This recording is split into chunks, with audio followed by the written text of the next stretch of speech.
Continuamos con más de su revista Al Día y en nuestro segmento Bienestar Emocional hablaremos con el licenciado Roberto Ordóñez acerca de los trastornos que nosotros podemos desarrollar durante la pandemia. Muy buenos días, ¿cómo está, licenciado Ordóñez? El día, mucho gusto, Sara, un placer, abrazos a todos hasta sus casas. Habíamos hablado acerca de las dificultades que podemos presentar ante esta pandemia y en realidad cómo nuestra mente juega el rol principal y se conjuga bastante con el miedo, con la impotencia, la inseguridad que nosotros tenemos y además también toda esa información que podemos encontrar en las diferentes redes sociales, que generalmente las personas que están en una cuarentena, el único acercamiento que tienen con sus familiares y más es por medio de estas redes sociales. Y es ahí donde encontramos diferentes informaciones, ya sea verdadera o falsa, y viene a alimentar prácticamente todos los temores que nosotros tenemos.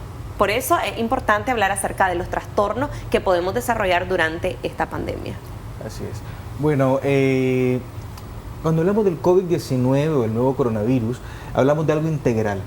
Hablamos de enfermedad física, que es lo que genera la pandemia, todo el efecto que hace sobre nuestro sistema inmunológico hasta que lo desbarata y la persona pues fallece. Generalmente están muriendo por problemas respiratorios, paros cardíacos, entre otros, que incluye la sintomatología del COVID.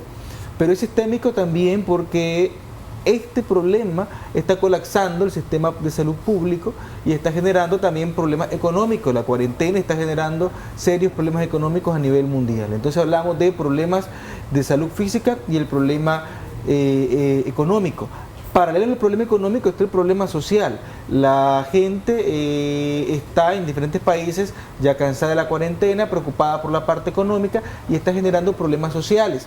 A la par del problema social genera problemas políticos porque la mayoría de los países está pensando si las estrategias de su gobierno son o no son la adecuada, como el caso de Brasil, Chile, México, Nicaragua, que están en esta situación. O la culpabilidad que tienen algunos gobiernos también ante esta pandemia. Ante esta pandemia, hablamos de una situación política, social, económica, de salubridad y lógicamente todos esos elementos van a dar como resultado problemas mentales, problemas en la salud mental, efectos que se van a ver en ansiedad, angustia, depresión, problemas que también puede ser la nostalgia, los duelos que estamos hablando, que son 200 y pico de mil de personas que han fallecido a lo largo de estos 3 meses producto de la pandemia. Entonces hay duelos que están bastante vividos, duelos que inclusive que se están volviendo duelos patológicos en corto tiempo. Entonces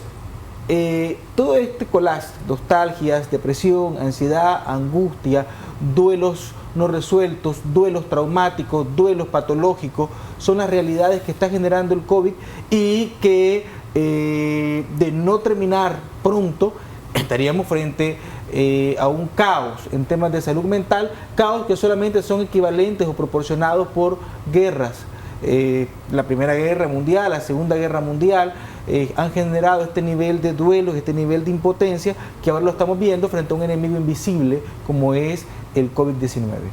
Licenciado Roberto Ordóñez, una de las preocupaciones más grandes que nosotros podemos llegar a tener o que a simple vista pues en realidad lo notamos en nuestro país y es la falta de información que nosotros tenemos, las especulaciones que hay en diferentes medios y sobre todas las cosas el miedo también a no saber o el miedo a exponer que alguien esté con esta enfermedad, porque sabemos muy bien, he visto muchos casos en las redes sociales donde apuntan a diferentes lugares, fueron a disfrutar de tal lugar y el dueño de tal lugar dio positivo a COVID-19 cuando en realidad pues tenemos las noticias de nuestro sistema de salud que nada más reporta pocas personas con esta enfermedad, pero sí estamos tachando en redes sociales a diferentes personas o que ayer casualmente estaba viendo que uno de mis vecinos en la parte de las Mercedes había fallecido y lo apuntan de que él tenía. Ahora el hecho del rechazo del resto de personas ante esta familia, porque si una persona murió, el miedo que nos da es que toda la familia pues que tuvo contacto con él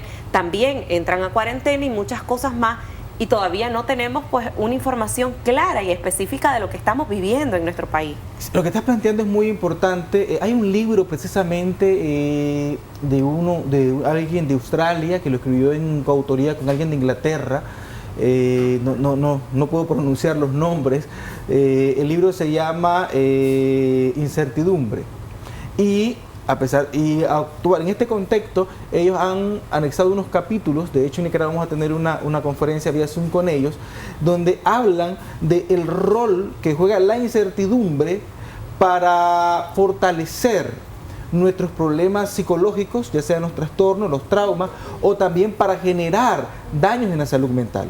El no estar informado, el no estar enterado, va a generar problemas a nivel de salud mental. Es decir, no es lo mismo que Sara sepa que su hermana está en el hospital y que ya tiene un diagnóstico de problemas estomacales y que le van a hacer una endoscopía para terminar el diagnóstico y comenzar a tratarla, que Sara sepa que su hermana fue internada en el hospital hace 48 horas por problemas estomacales y que hasta esta fecha no sabes nada de ella. La incertidumbre va a colapsar tu fortaleza ante lo que le está pasando a tu hermana. Vas a estar muerta de nervios, vas a estar al borde de qué está pasando. Ya murió mi hermana, 48 horas, nadie me dice nada. Entonces, cuando estoy hablando de un ejemplo sencillo. Ahora, la incertidumbre ante el COVID, la incertidumbre de los más de 2 millones de personas que tienen a la gente hospitalizada y que no le dan información en los hospitales. En Nicaragua también es otro tema interesante, la incertidumbre de dónde está la curva de propagación. Todos los países están trabajando con la curva de propagación en tiempo real. Aquí hubo una persona con COVID y la curva va por este lado para que extrememos medidas conforme se va avanzando. Seguridad. Por ejemplo, que fue el error que ocurrió en Ecuador. En Ecuador se vio que Guayaquil era un punto donde estaba el brote. Y se intentaron tomar medidas, pero lo hicieron muy tarde. Como resultado, 700 y pico de personas fallecidas producto de COVID, porque lo hicieron demasiado tarde la curva de propagación. En Nicaragua estamos frente a esa situación. La incertidumbre ante la curva de propagación está generando desinformación, sobreinformación, está generando mucha ansiedad, mucha angustia, porque la incertidumbre es negativa. La incertidumbre tiene, Sara, dos polos. Uno, angustia en extremo.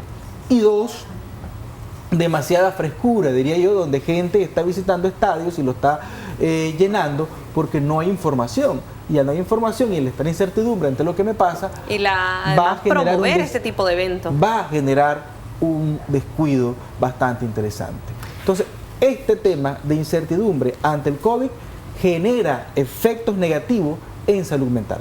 Los diferentes trastornos que nosotros podemos presentar, yo le hacía un comentario hace días que tuvimos la oportunidad también de conversar en bienestar emocional, y es que cuando nosotros buscamos información de los diferentes temas que abordamos acá en la revista, pues tenemos un libro bastante abierto en las redes sociales y nos encontramos que muchas veces, a diferencia de quizás usted como lo llegue a tomar o como lo tomo yo, toda esta información genera esa angustia, ese miedo, esa preocupación, y al mismo tiempo lo asociamos, o nuestro cerebro, que es uno de los órganos más poderosos que nosotros tenemos en nuestro cuerpo y que es el que dicta las diferentes acciones que nosotros tenemos y que es el rey, por así decirlo, de nuestras emociones, de nuestra actitud, de nuestra manera hasta de movernos. Él va indicando cada uno de los pasos que nosotros vamos a dar. ¿Cómo está afectando el hecho de que tal vez yo diga, bueno, ok, leí esta información, cómo lo voy a tomar y cómo lo voy a transmitir a nuestros amigos en estos momentos? Hay dos situaciones que se están dando con la sobreinformación. Uno es la ansiedad. La ansiedad es miedo al futuro. Miedo a lo que vendrá, exceso de futuro. Cuando yo leo y me doy cuenta, yo en redes encuentro de todo lo que está pasando en el COVID. Y lo encuentro tanto en noticias buenas o en noticias oficiales como en noticias de chismología, como yo lo digo. Y lo interesante es que muchas veces las noticias oficiales son más catastróficas que los chismes. Y vemos, por ejemplo, la hecatombe económica que se nos avecina. Observamos la situación de la curva, etcétera, etcétera, y eso me va a provocar ansiedad hacia el futuro. No lo estoy viviendo aún, pero sé que viene y la gente se está afectando en ese tema. Y lo otro es el miedo del presente. Hay fuera de mi casa, gente está muriendo por esto. Una realidad. Entonces, la sobreinformación alimenta el miedo y la sobreinformación y mala información alimenta la ansiedad. Si de por sí la estoy lidiando con ellas porque hay una realidad latente, al sobreinformarme o al mal informarme me alimento. Y viene lo que me estás diciendo. ¿Puede esto convertirse en trastorno? Los grandes expertos están apuntando que sí. que al no controlar la ansiedad y al no controlar el miedo, puede convertirse en trastornos patológicos que van a ser muy difícil después controlarlo, y aquí viene el gran reto. Es decir, cuando termine esta pandemia, que va a terminar, nos vamos a enfrentar a que los economistas van a estar lidiando fuertemente para restaurar, para resolver la economía mundial, y los psicólogos, los trabajadores de la salud mental, hay que trabajar fuertemente para coadyuvar, para apoyar a la gente a salir de esto. ¿Y quiénes son los más afectados, Sara? A nivel mundial, los más afectados son el personal médico de primera línea. Ellos están altamente afectados porque han sido testigos de muerte, han tomado decisiones sobre quién vive y quién muere con el tema de respiraderos, y son los que van a ir generando, una vez que pase este tema, mucho estrés a mediano y largo plazo. ¿Cómo nosotros podemos trabajar? Yo quiero que quizás usted en estos momentos, y a nuestros amigos que nos está viendo, tener una alternativa más. ¿Cómo nosotros podemos desde nuestra casa poder encontrar ese equilibrio que nosotros necesitamos mental? ¿Y cómo podemos ayudar a las personas? Porque quizás ustedes dicen, no me afecta porque yo no pertenezco a la primera línea de médicos en Nicaragua o del mundo entero, pero quizás tenemos familiares, tenemos amistades en nuestro mismo hogar. Las circunstancias pues muchas veces se nos sale de control, ya sea con nuestro hijo, el hecho de salir de nuestras casas, de regresar, no saber si llevo la enfermedad, si estuve en un lugar, si hablé con una persona y al día siguiente me doy cuenta que esta persona falleció, y por las especulaciones por COVID-19. O sea, ¿cómo nosotros podemos trabajar en nuestros hogares para fortalecer estas emociones y al mismo tiempo evitar caer en este tipo de trastornos? ¿Cuáles son los ejercicios? Hablando de las personas que se ve obligada a salir de casa y se ve obligada por cuestiones laborales, es muy importante que ella tome todas las medidas de precaución necesarias: lavarse las manos, mantener su alcohol gel, hidratarse las manos también con crema porque el alcohol gel reseca, mantener las distancias, el tapaboca es muy importante, todas las medidas de seguridad. Y dentro de las medidas de seguridad las reforzamos también con una bitácora, la bitácora de día, es decir, Sara se levantó y escribe cómo se vino, se venía en transporte público, se venía en transporte privado, cuáles son los niveles de riesgo, para ella ir tranquilizándose. Yo, por ejemplo, en el transcurso del día, yo tengo contacto con máximo 4 personas, porque estoy limitando mi agenda de trabajo. Entonces yo llevo mi bitácora con 4 personas que tuve contacto y a cuánta fue la distancia, cuánto fue el tiempo, y eso me tranquiliza porque sé que no estuve extremadamente expuesto, sino que reduje mi exposición en mi trabajo normal a un 80% al día y trabajando en menos tiempo. Entonces es importante tener esa oportunidad. No así las personas, los comerciantes que no tienen la oportunidad de llevar esa bitácora, pues ni modo, tienen que reforzar su seguridad a través del gel, a través del tapaboca. Lo otro es muy importante, reforzar la fe sin dejar la prudencia, que es lo que se está trabajando. Muchas veces apuntamos a nuestra fe, Dios me va a sanar, Dios me va a salvar, pero quitamos lo prudente. Es decir, cuando alguien me dice, es que vos no crees en Dios, mira, Dios estaba en el desierto y Satanás le dijo, tirate si sos el Hijo de Dios, hace esto si sos el Hijo de Dios. Y Dios lo que le dijo es, no tentarás al Señor tu Dios, no lo vas a tentar. Entonces no vamos a tentar a Dios siendo imprudente ante lo que está ocurriendo. Entonces voy a tomar mi fe, pero a la par de mi fe, mi prudencia. Pero la fe me va a ayudar a mí también a fortalecerme. También es importante, Sara, porque la ansiedad se carga en el cuerpo. Hay que liberar eso. ¿Y cómo lo voy a liberar? A través del ejercicio, a través del yoga, a través de la meditación, a través de la oración, para sacar la ansiedad. Lo otro es decretar palabras positivas, ya sea desde la perspectiva bíblica, evangélica, que es el decreto espiritual, o desde la perspectiva del coach, que son alguien que han estado trabajando los temas motivacionales. Entonces, desde cualquier perspectiva, comenzar yo a decir, me va a ir bien, me va a pasar bien, me va a ser un buen día, voy a tener unos buenos meses, eso me va a facilitar también llenar mi cabeza.